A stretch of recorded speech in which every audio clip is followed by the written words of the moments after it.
coming in from everywhere. Mark Robertson has had a lot of trouble, and he thought this might happen, and there's things going on. Onto the half-forward line for the Tigers.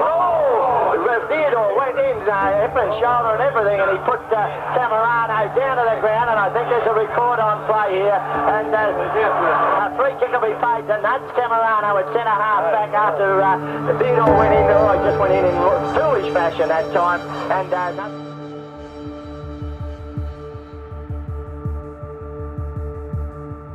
I think it was only 1 or 2 votes in the end, and I was a scrutineer, and I got abused, and for years, 2 or 3 years. People said I cheated and all that sort of stuff, counting the votes. I thought the merger was a good thing. When the amalgamation happened, it sort of got to a point where I think both clubs recognised that it needed to happen. We couldn't support 2 clubs of that level. I was too young at the time to realise, I guess, but there was a lot of people who worked really hard to make that happen. I think that the presidents, Donnie Nicholson was president of Colac and Jim Monahan was president of Coragulac, and they got on very well, and they were the driving people behind, I think. It was quite divisive. There were a few people that swore they'd never set foot in the place again, and some did and some didn't. There was a splinter group that kept going as Colac Football Club. Yep, there's half a dozen people. We had to have a club in Colac, and we weren't going to have 2.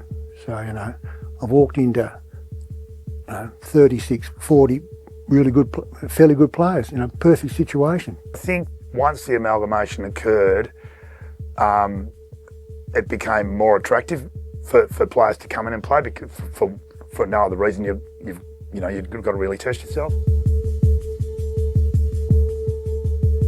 Well, he was sort of like the father figure of Colac at the time. He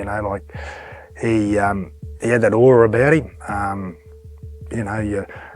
You didn't know, you weren't scared of him, but like as a young fella, you looked up to, he was a powerful figure in Colac at the time. Yeah, I mean, he fitted the bill perfectly, not just because of the way he was a really good coach, very, very hard in the mould of the Allen Jeans, which is where he learned his trade, I guess. But yeah, he brought the whole place together. It was very much a us against the rest sort of mentality, which it essentially was, even in a local sense in many ways. So he was perfect for the time, and not forgetting, he was a really good player still at that point in time. On the ground, he was ruthless, and I hope he doesn't mind me saying that, but he'd run over you. Trouble getting him cleared for some reason from Tasmania, and he didn't play the first 2 or 3 games, whatever, but he played his first game at Port Fairy. I remember watching it, and I think he kicked 7 from the half-forward flank or whatever, and I think we already knew we had someone who was pretty good, but that sort of cemented it for everyone. And he was expert at getting the most out of people. How would you describe your coaching style? Pretty old-fashioned. Grubb was pretty good at taking the speckies over blokes and didn't mind putting the boots in the backy, and but he was on the ground. He was a fairly mean, ruthless man. He wanted to win. Yeah, and people, he's not a big fella, but people were mindful of him. Yeah, they knew he was around. We certainly had a number of guys that had experience, but certainly not to the extent that he had, and he was a very, I'd sort of touch base with him from time to time too, and he had great advice. The older blokes should look after the younger kids. And I believe that, and I still believe that. It doesn't always happen in all clubs, but I think that's part of being a coach.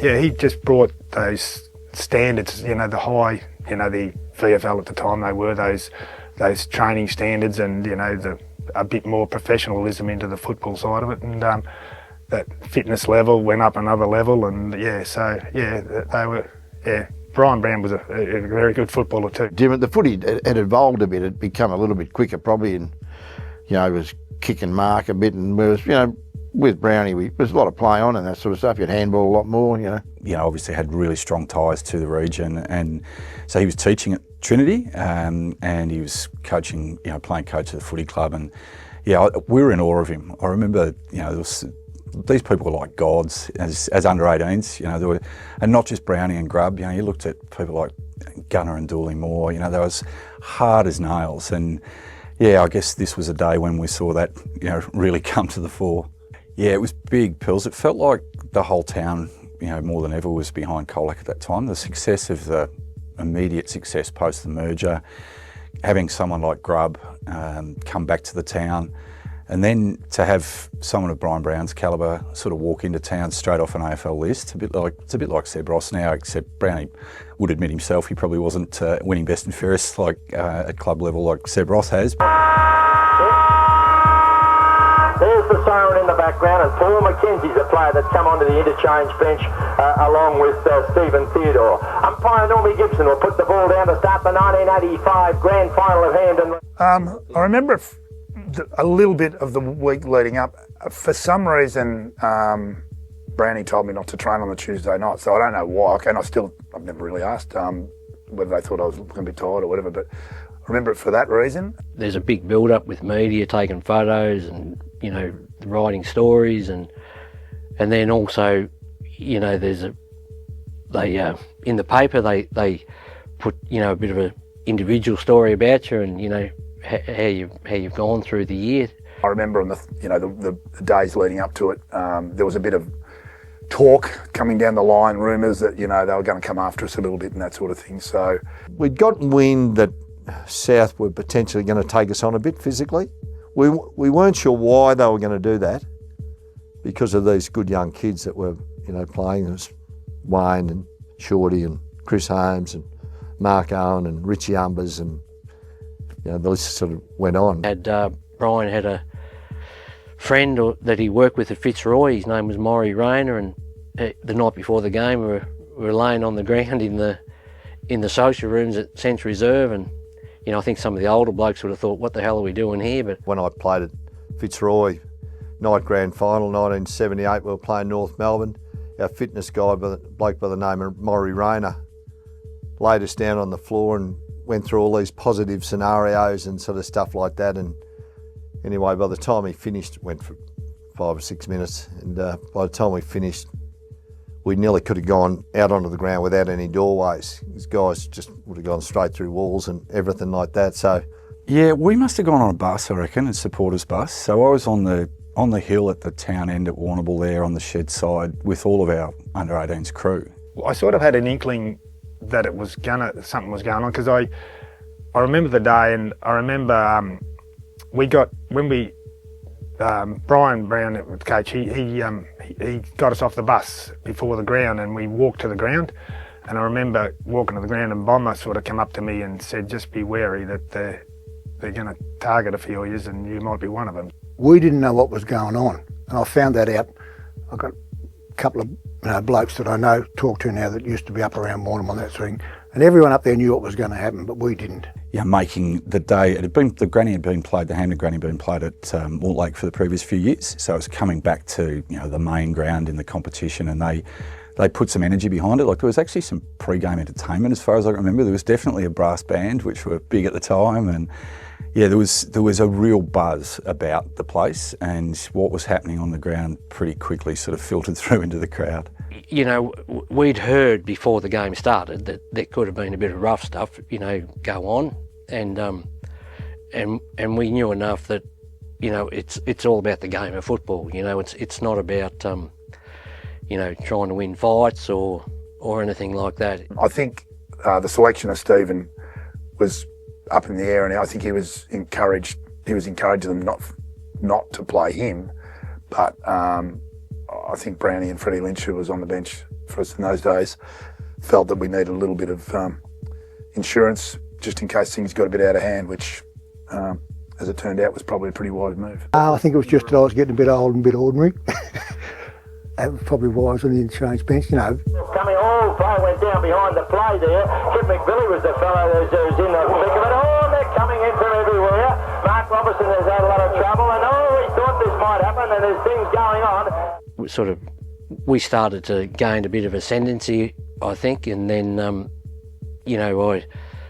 I remember clearly what happened, when the ball got kicked from the wing, and then I remember, the bloke I was on, I got in front of him, and then next thing I felt a bit of a shadow come in from the side here, and I got obviously whacked, and then was laying on the ground, and I can remember You know, I don't know if I had a bit of a kip or not. Funnily enough, after Butch got hit, the play sort of continued down the ground. I went for a contest with another guy, and I actually think I might have hurt him a little bit. And anyway, whatever happened, but McVilly ran on down the ground. I didn't realise it until I watched the video back later on, but he gave me one on the way past after he'd given Butch one, and then our blokes were coming from everywhere at that point. It wasn't a footy fight, it was more of a street brawl, what was happening. Yeah, a big roar, and then you see Butch's on the ground, and next minute it's on. And in those days, the runner was probably on the ground more than he should have been. Yeah, there was certainly some of that. Well, I was in there, so yeah, there was certainly some of that, and I was confident that they'd be able to sort of handle themselves because, as I said, they were guys that didn't go out of their way to fight, but were happy to, and prepared to stand up for their mates. And I was scared, like fair dinkum, I was scared on the ground. Like there was boots going in, and the more you watch the video of it, and you see things like, he punched him, oh, he punched him, you know. Yeah, it was mayhem. I'm not a fighter by nature sort of thing, so it was a bit foreign to me. But at the same time, yeah, it was a bit surreal, I think, probably, you know, just this people swinging left, right and centre. You want to be able to stand up for your fellas, yeah. I remember my brother Greg come in at the end, and he copped one, and then I went in, and of course someone, I think it was Gunner or someone like that, threw me out, thank God, because I would have been murdered in there. I didn't know whether to drag blokes off or try and stop them getting punched, because they weren't getting punched from front on, they were getting punched from behind and that sort of stuff. You know, you just hope no one got hurt. I was a kid, I was bottom age under 18, I'd just turned 17. And it's the first time I think that I'd seen a real life example of all hell breaking loose. So when all bets are off and all that everyone really is there for is to win the Premiership Cup, all law just goes out the window. And we probably thought we were good enough, yeah. And obviously they didn't think they were good enough, you know, to come out and play normal footy, yeah. Made a mistake of sticking my head up, and who's in front of me but Mr. Clark, and allegedly he's a gold gloves, and yeah, he gave me a pretty good one and set me flat in my backside again, so. You know, maybe Jeff Murphy was the first one there, and he got poleaxed, you know, from standing up to the ground with a fist, you know, which pushed his nose over the other side of his face, and, you know, things like that. Yeah, it was pretty out there, even for those days. But then I can remember Stephen Theodore, you know, pouncing up and down the boundary line like a bull, you know, yelling out, get me on, get me on. Yeah, I can remember going around the boundary, yeah. Stephen Theodore was on the bench, and as soon as it was over, I got howled out by him for not getting someone off. He was just tonguing to get on, and he wanted to kill Scruffy Oban to get him on. So and I can't remember saying anything to Scruffy, no. Because he was going to hurt someone. He really was, and so to this day, some South Warrnambool bloke should be thankful that I probably saved his life. You can imagine what would happen if you had to run onto the ground when you weren't meant to be on the ground. It's just, you know, you can't do it, you know. So you just had to, you know, bite your tongue. And the next thing I remember, you know, that when Grub finally got on, yeah, he was intent on hurting someone. And half forward line for the Tigers. Oh! Theodore went in, hip and shoulder and everything, and he put Camerano down to the ground, and I think... When he came onto that ground and he tackled Nazara Camerano in a special way that only Grub could tackle people, and... Yeah, because he was coming through the pack and that sort of thing. At that stage, you know, I'm 34 and I've got carrying a few injuries, and I didn't really feel like hitting him with a crook shoulder. I didn't. I put my foot up. That's about what it was. I didn't run at him. I think he was running at me, so I put my foot up and could manage to get it up high enough to hit him in the chest, yeah. Camerano had come down from Darwin with this huge reputation, and I don't know whether he even got a kick against us in the games that he sort of played, you know. But, you know, he had a reasonable sort of year, so I think the opportunity arose where to take out one of their kingpins, you know, so it was done. Well, he and I both said it was a push with the foot. I would describe it as not a kick as such. So, but I was only about 10 metres away, and when it occurred, you could sense this hush around the ground. It was sort of a gasp, I thought. Yeah. No, it wasn't. It was a special way he tackled, and he'd kept that one from us all during the year, and I hadn't seen it come out of training at all, but it was a unique style, and I don't think you'll see it too many times again. Sent the message that whatever you guys are going to do, I'll do worse. And What do you? Yeah, there was probably an element of that, Liam. I hadn't sort of really thought about it, to be sort of honest, but I think the fact that he hadn't had the chance to be on the ground with a lot of the action much in that first half, he was steamed up and he was looking to do something. When it happened, I can remember 2 or 3 blokes sort of half come and didn't keep coming, 2 or 3 of their blokes, and I reckon that was probably a little, that helped a bit, that those blokes didn't come, I don't think there was any skirmish after it even, I think it was just stopped there, yeah. Well, it certainly wasn't what we'd sort of planned, but it had the desired effect, I suppose. He'd copped 6 weeks for it, but it was one of he'd get a game in get a gig in WWE. I think that he's wrestling with this sort of drop kick and whatever, but he was pretty well fired up by that stage, that's for sure. No, it was just an opportunity, I think, that happened. Whether what I did was good or bad, you can please yourself, but it was an attempted shirt front with the bottom of your foot. That's what it really was. Put an end to it. That's what he did. He stamped his authority in the game. He said, I've had enough. I've seen sitting on the bench. I presume he was on the bench at the time, and he'd come on and he stamped his authority, all right. Part of footy. And if I hit him with the shoulder right down the middle and knocked him flat, would have been the same thing, wouldn't it?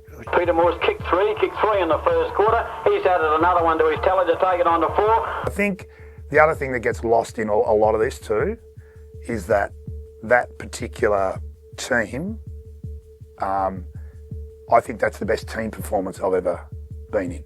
To have come through that day, and it is probably lost a little bit in the bloodbath element of that game. Colac won easily, absolutely spanked them, and that, they didn't start favourites, I don't think. It was an incredibly big win for that footy club, and something that every one of those 20 blokes will take to their grave, being incredibly proud of. We had some awful good footballers. We had heaps of blokes that either end up playing league footy or had been down there and trained and played a few games or something like that. Wow, it was amazing memories, and even though I was young, I still, a significant time in my life when you stand on a premiership day, it's getting cheered. That was the first time I'd realised what premiership glory felt like or what it meant. Because it was a pretty decent win. It wasn't just a few points. We kicked a lot of goals, and it was a really even performance. Yeah, it was big pills. It felt like the whole town, more than ever, was behind Colac at that time. The success of the immediate success post the merger, having someone like Grubb come back to the town, and then to have someone of Brian Brown's calibre sort of walk into town straight off an AFL list. We got on and played the game where South Warrnambool didn't, and they were, trying to have more fights. And those 5 or 6 kids were as good at junior footballs as you would have ever seen come through at the one time. So to do what they did and swash in those guys, admit that it was too tough for me, too scary for me. Think, well, what are they thinking? So I think that's all sort of part of it. But as I say, probably one of the things that does get washed over a little bit is the fact that we had a very good side.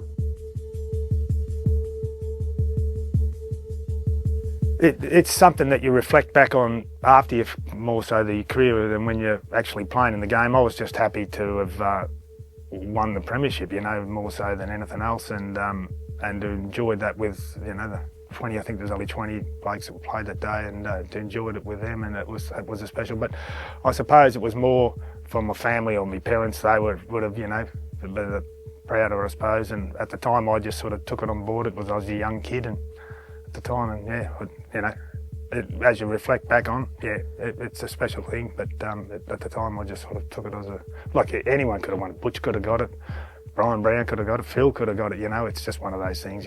Just lucky enough on the day, I suppose. Someone.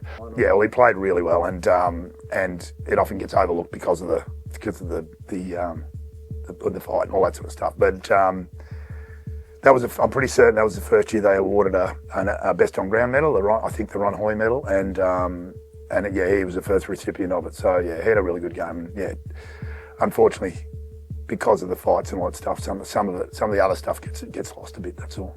Over the course of those 2 years and beyond, then into him becoming captain, become a very good player. Damien, it is a little bit not talked about probably enough. He was the Ron Hoy medalist and best on the ground, and it actually, I think it set him up for the rest of his career. His age sort of thing, coming of his football ability, that stood up in a game like that wasn't an easy game to, play in a key position, and did a super job, yeah. He was best on ground in that game, with all that hell breaking loose around him. It's a real credit to him. Like anyone could have won it. Butch could have got it. Brian Brown could have got it. Phil could have got it. It's just one of those things, Going in the background. He's not even going to take his stick. Colac Coragulac Tigers have won the 1985 grand final. Yeah, I'm not a big sort of reunion person, but yeah, because of what happened in that grand final, we've got a special group of blokes, yeah. I'm really looking forward to it. In fact, I really enjoyed the 30-year one there 10 years ago. It was great. Jock Brady's like he... so he stirs it up a bit. But no, I'm really looking forward to it. I've got my bed booked at Ross and Glenn's place. So, and also to have the reserves premiership as well. And also the 1980 guys who couldn't have theirs back during COVID. It's going to be fantastic to catch up. I can't wait, to be honest. To see the guys, I haven't seen a lot of them, especially, there's still a few over at Colac you see now and then. You see Phil, of course, but you haven't seen them for, since the 30-year reunion, and it'll be just great to catch up. Well, I think, when you're a young bloke, you sort of, you aspire to be a footballer or whatever you want to do, and then when you're a premiership player, that's a title you carry then for the rest of your days. So you've got the medal, you got that sort of thing, but you're a premiership player. Yeah. And it's just nice to catch up with people, seeing what they're up to, talk a bit of rubbish, put a bit of mayo on the stories, and generally have a laugh, really. A hand pass and he gets it away to Robinson, a good player for the Tigers. Tough family, the bushies and that, they used to cut wood and all that sort of thing, sawmillers, and hard work was hard work, and you didn't complain, you got on with it, and that's typical of the way Butch is. Oh, I haven't watched it for a long time, but probably a little bit, but I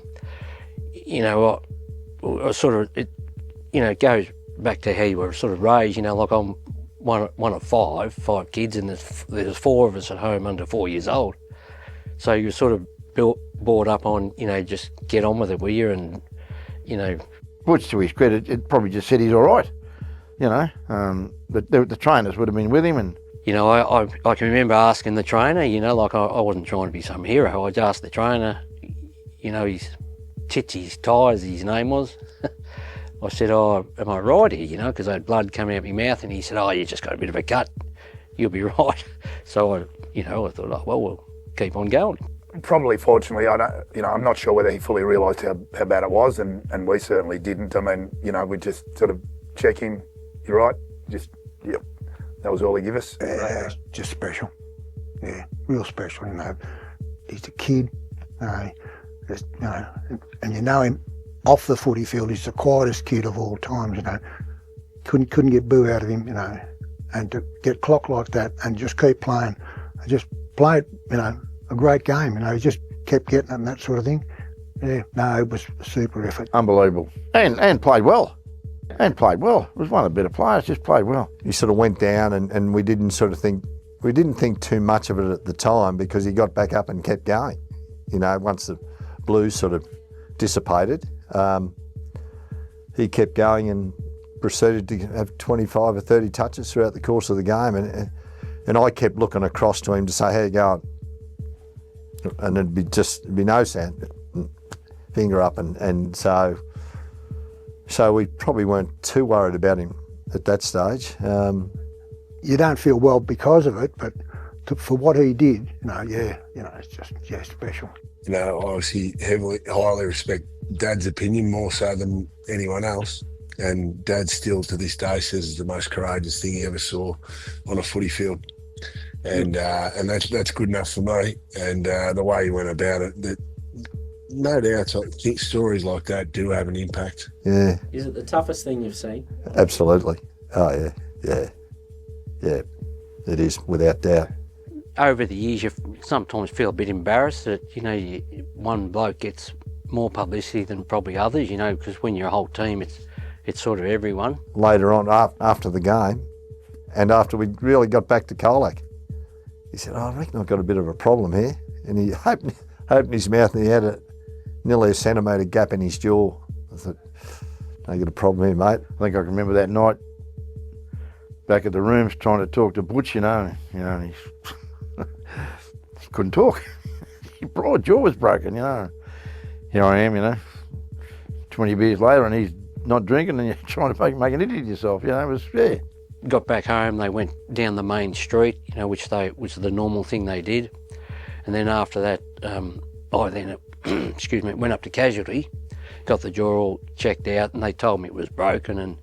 And then, they went back to the rooms for a little while, but then I went home. 40 years later, people still talk about this. Butch says, as Leanne, Butch's wife, calls it the game that keeps on giving. Butch says it comes up, very, very regularly in his life. So, he's the hero of it, absolutely. And what a thing for him, really. Gee, it's something to be incredibly proud of. Knowing what we know now about concussion and about head trauma, would you have gone back on the field?